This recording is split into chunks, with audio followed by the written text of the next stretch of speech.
Hey, all right. We got a mail day today. Two quick updates. Got everything ripped out of the packages, just easier for me. And move this so this thing doesn't slide. Two more additions to the Quan PC. The gold update, number to 2023, the retail blue, royal blue. As I mentioned before, sometimes the price of these, just finding this card, grading this card, hoping to get a 10 is just sometimes cheaper, makes more sense. But, you know, a lot of people enjoy the chase. They enjoy pulling the pack card, grading it, hoping it, you know, looks great to their eye, and then sends it in. They thought, hey, I'm going to get a 9 or 10. They get a 9 or 10, and they're pleased with it. It's all part of the process. People will say a lot of, why do you grade this? Why do you grade that? I think that's part of it. I don't think that's talked about. And that was something that's been brought up by others. I've heard it. You know, it's nothing original to me, but it makes sense. You know, it's all part of this process. Adding more cards to your collection. People do a lot of stuff with money. You know, people see crappy movies. People still go to movies when they didn't like the theater, or they didn't like something else, or they don't like that director. And then they'll try it again. They'll try part two. Part two wasn't as good as part one, but they'll go see part three. This is all entertainment. This is all stuff to pass the time while we're alive. You know, you can't take any of this with you. Everything here is rented. You could have all the money in the world. You could be the richest. You could be poor. It doesn't matter. Your time here is rented. Your stuff here is rented. This is just stuff. So enjoy whatever it is you do with your money. But in this hobby, I will say I've never seen more comments and more videos and all this noise about people telling other people what to do. Like, is that like that in the coin collecting world, comic book world, whatever else I can think of that's collectible? I wonder if that's how things are. But just ignore a lot of it. Have fun and do whatever you do. But that's my advice for today. So anyone watching this, I got some advice today. Price out the cards. If you're gonna grade something and you want to grade it to keep it, and it's yours, and it's a card you pulled, has a little bit more sentimental value, then grade it. Do it. Good. Go for it. If you like to grade every card in your PC, all your stuff, all your hits, you love to grade, go for it. If you're looking to sell, here, let me just grab a random stack of cards. I had something kind of not ready, but where is it at? Here's a few. Okay. So these are a few ready to go, and fresh card savers just pulled out from a little pile over here. And I'm going to go through these. So, mentioned this before, the Corbin Carroll. I'm about 20 some cards away from the Sepia set, so I'm doing the set. I already have this in the binder, but this card is pretty sharp. So I'm thinking about sending it in since I was lucky enough to pull another one. It's not as nice, but it's pretty close. So I'll put that in my binder. I may just grade this one, and then if it does come back a 9 or a 10, he wins Rookie of the Year. Maybe I'll sell this. I don't know. It'll help offset some costs. So I'm okay with having a card that's not as nice. It's still mint. I mean, the card's great. It's just I'm not going to grade two of them. So I may do that with this one just to kind of bring some money back in. So to my point, grading cards to offset some cost of guys you do not PC. I'm not a fan of, I'm a fan of all baseball, but I'm not a fan of one specific player for any certain reason, you know, that I wouldn't be for another player. Great player, love the way he plays, small ball, hustle, stolen bases. I like a lot of that. And he's popular right now. So, you know, do you sell high? Because next year, the next player that comes up and gets called up, now the focus is on Jason Dominguez. No one's talking about Adley. No one's talking about Gunnar, Corbin. I mean, everybody's backseat right now. It'll just be nothing but Dominguez until he cools off. Same thing with Ellie. When's the last time you heard about Ellie De La Cruz? I mentioned before in my videos, if you guys do follow me, how fast things can turn. I showed you on my phone a sale. And just to be cautious, you know, and this is something that I'm going to point out here while I'm logging into my other device here. I'm going to show you guys how fast this stuff drops. And as the more I do breaks and the more I grade for other people, you know, I grade and sell things like that to offset my expenses, my costs, the ability to buy other cards, to add to my collection. If I could sell 5 cards to buy one bigger card, or 1 for 1, it doesn't matter. You just need to start selling things and trading things. Is a good way to put more money back into the hobby, but build your collection. So as I'm trying to multitask and talk here, okay, there's my sold. I'm going to click on this item and just show you guys how fast it takes for a card to turn. And what's nice about PSA for some of the bigger cards, while some guys are hot, prior to the cards getting to you, here's a perfect example. Just one thing I just want to show. So you can get your cards from PSA, and the PSA will have an image. And this specific one right here, you can see that the image is just a very borderline image. It doesn't have any background. It doesn't have a, it's cropped, because this is off of the PSA website. So as soon as this card, you can tell by the newer cert number, as soon as this card was in my system, I screenshot, download, however you do it, if you're on a desktop, but I screenshot, crop the photo, put it up here, and shout out to the card deal. Almost at 2,000, 100% feedback, getting close to 20 years on eBay. And this sold in about 20 some minutes. Everything was selling for 180 to 180 and change, 182, 180, 179. All the buy nows were 180. Just lowered it $5, sold it. No specific reason. I think there was one at 175. I think the ones at 180 or 179 had just all sold. So I was like, okay, for a couple bucks less, I'll just put it up there and just try to get a quick sale. It sold because someone was probably watching for it. They just wanted to grab one. But this same card is now down $50, $60. So the date of sale on this, July 20th. So July 20th is the sale date. And I want to say August 20th, if you just search the same exact card. Let's just do Ellie De La Cruz, PSA 10, first Bowman. And there was a stretch where he was batting about 190. Okay, so here's what I want you guys to be mindful of. So here we are, 45-ish days later, right? 45 days later? Just, okay, let's call it 45 days. 124.99, 119. Let's sort lowest price plus shipping, and let's filter buy it now and show all. Okay, so here's a paper for 50. Let's just type in Chrome, Bowman Chrome. Just kind of filter that out. All right, now we're gonna have to redo it again. Lowest price plus shipping and buy it now. Done. Okay. Here it is right here. Okay, so if you search properly, boom, there you go. Now, 100% feedback, 61 feedback rating at 100%. So it seems like a legit seller. You always got to watch for the outliers. Don't click on it and go, oh, see, there's a comp right here. You'll find a guy with 1 feedback or 0, and he's got a new account. Those are just comps that people do for larger cards to try to scam people. You know, I've seen dealers do it. Not everybody's shady. Let's not go down that rabbit hole, but I've seen people do it. They'll do anything to make $1 to get you to believe that something's better than it's not. So here's a card right now. I can click $85, and the guy's got quantity. The guy's got 5 of them.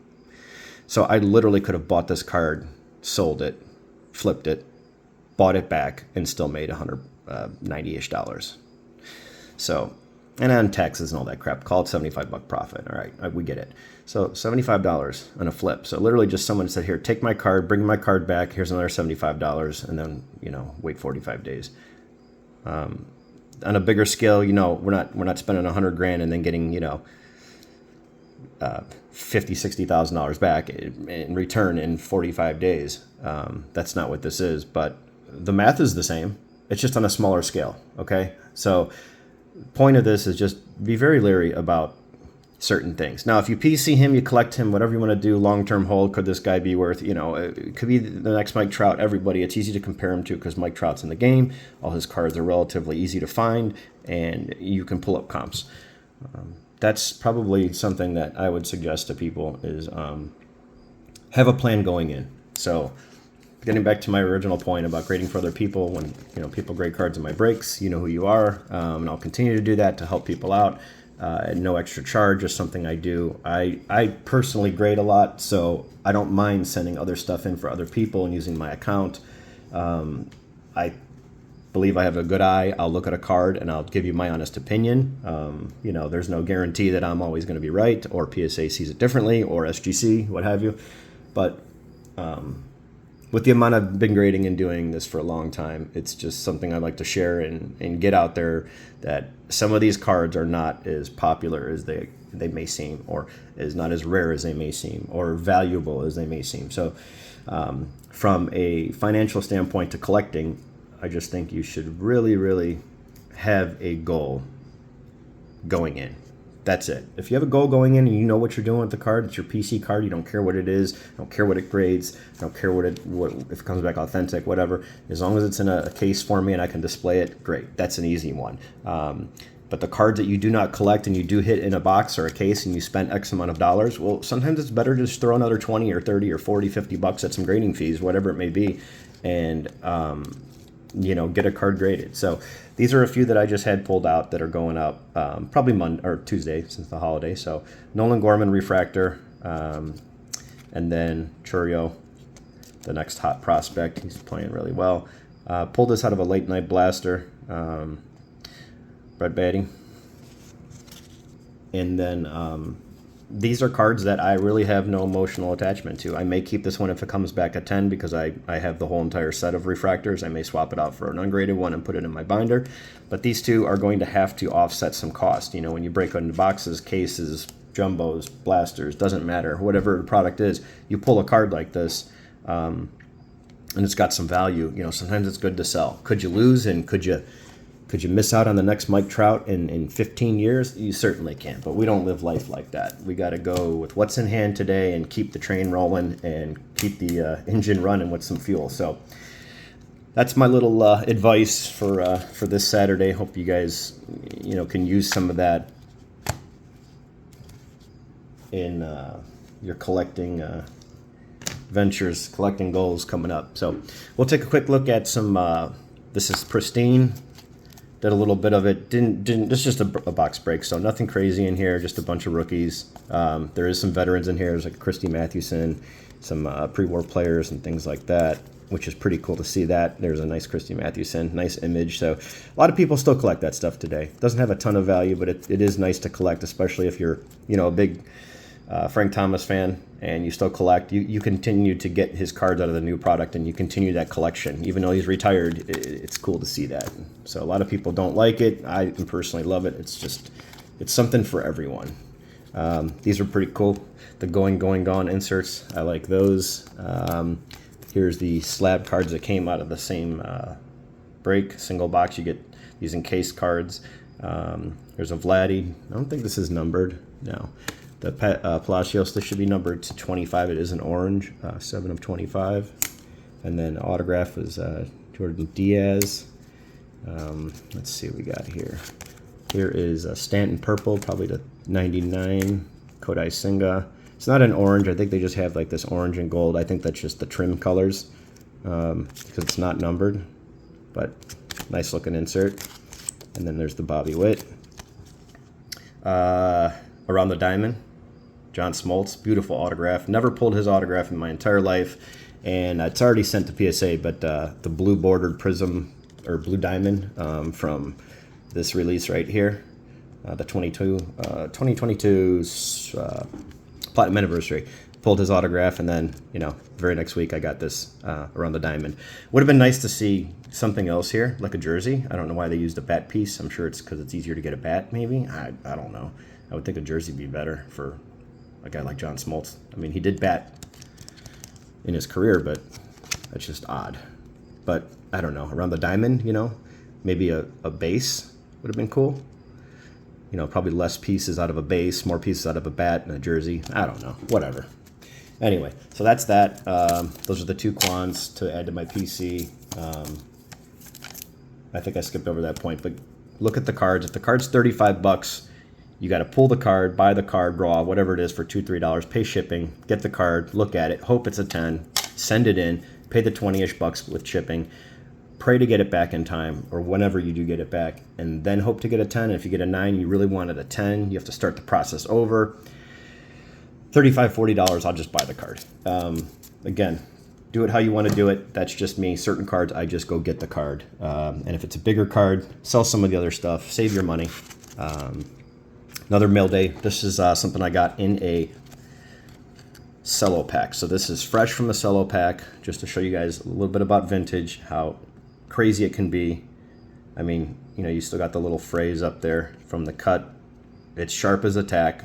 It is off left to right, probably like 70-30.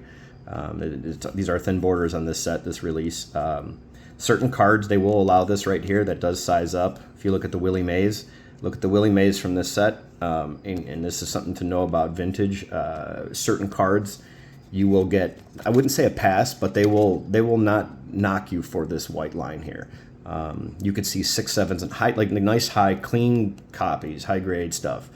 Good vintage, clean Mays will have this white stripe. My Mays has the same thing, and I'm just not grading it, but I've seen plenty of them slabbed up like that in the high dollar range. So here's that factory tops cut. You could see that. I mean, this is pack fresh. This came from a 71 cello. I'm sorry, 1970 cello. I mean, look how white that border is. That back is just beautiful. Bright yellow, the blue. Couple of stains or marks here. Very tiny. You know, but they would get you on that if you graded it, because it does, you know, have some little staining there, or toning, little marks. But yeah, you can see how nice this card is overall. I mean, that's a pack fresh card. So you watch a lot of these breaks, a lot of this vintage stuff. Just be careful. You know, what you're buying, what you're getting into, what these cards should look like out of packs. Don't be afraid of those edges sometimes like that, with that little fuzz. One of the most expensive Wayne Gretzky cards in the world, or if not the, you know, actually the most expensive card in the world in terms of hockey for Gretzky. I think $1 million plus, or $900K. I don't know what it went for, but check out the O-Pee-Chee, his O-Pee-Chee rookie, and you'll see. I think it's the left side has that cut, you know, and they were cut differently, O-Pee-Chee, than, you know, the tops. But yeah, good example. So certain sets, you know, don't be afraid to send something out if you see that. Best thing to do is go on YouTube, or YouTube or eBay. eBay is probably the easiest and the fastest. Find the exact card. And if you're unsure of borders, you're unsure of edges, you're unsure of, wow, this is really thin up here and thin up here and thin here, well, take the card, flip it. This border matches this border. This edge right here should match this space. Let me flip it this way.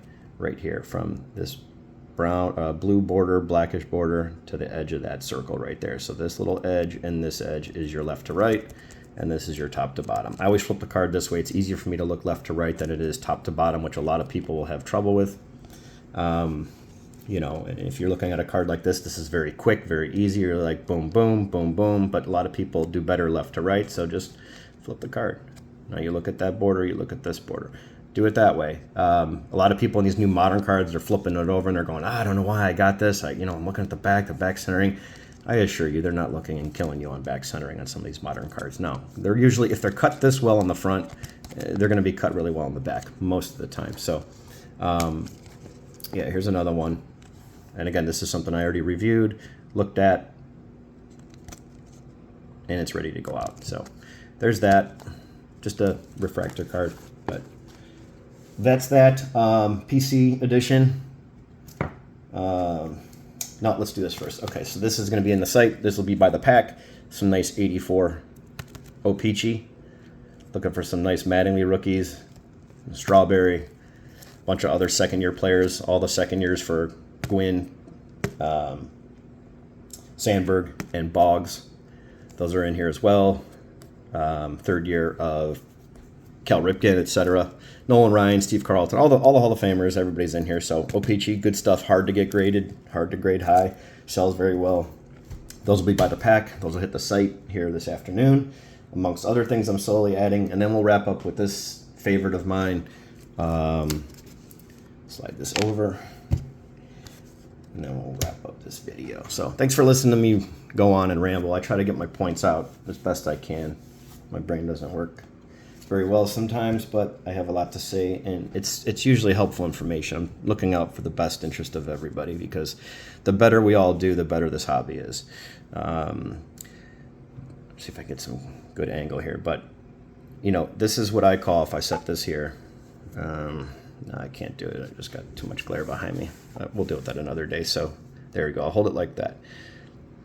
It is a 2. If I closed that up and didn't show you that 2, it wouldn't matter. This card is amazingly centered. And when you tilt it, just like that, you can see the wrinkle here. And there's a wrinkle here.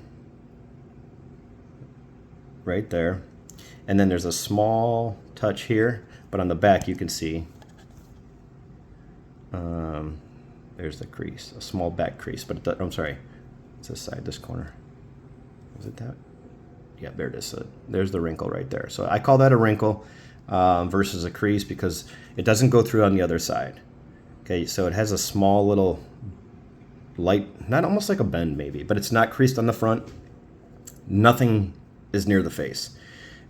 It does not distract from the card. You do see the black bottom here, but if you look at it this way, there's almost very, very little chipping right down here and a little touch on this corner.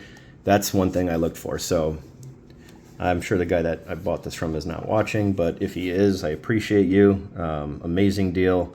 I saw it and I was like, there's no way this is real. This guy's got to be scamming. And then I looked into it and saw who he was, and it came within like 2 or 3 days as advertised. I gave him an extra $15 on top of it to cover some PayPal fees, because this is going right to my collection.